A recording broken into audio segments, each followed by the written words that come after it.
revenit cu a doua parte. Cu ăștia doi. Frumușii. Deci, dintre toți masculii, preferatul meu e ăsta. Și dintre toate femeile, ăsta. Asta.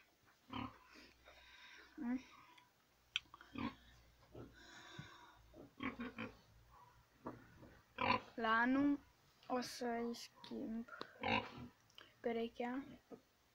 Da, nu, trebuie să-i pun inelul apoi mâine sau mâine pun inelul aici sus. Aici. Deci, femeia asta e tot primită. Masculul ăla mi se pare că, da, tot primit. Da, sunt preferații mei.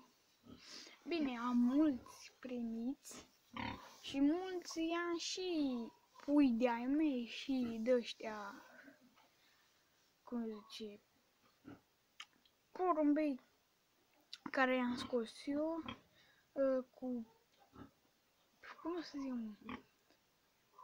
am și, deci, să zicem, dintre, cu porumbei ăștia, am scos o pereche, am scos un pui, mi-a luat șoim. Am scos un pui, mi-a luat ui.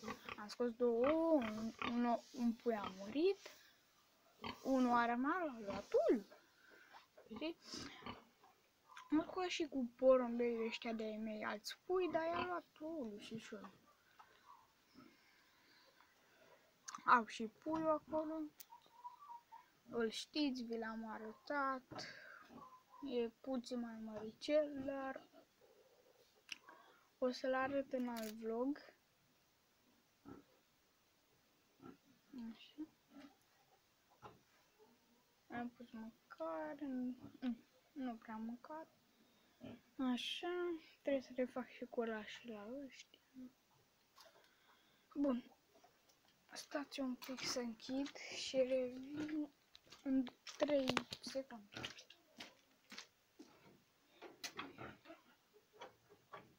Bun.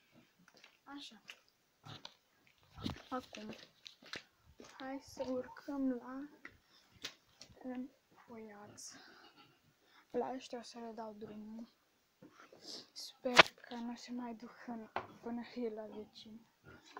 Așa. Asta. Masculul e tot primit. Femeia e tot primit. Da. Dar sunt frumoși. La anul o să scad 2-3 perechi. Le-am pus și paie, că le dau drumul și puiul, știți, are vreo 4-5 zile. Da. Deci da, cam atât a fost cu partea a doua. Eu am fost Florin Vlogs și ne revedem când dau drumul la porumbei. Pa!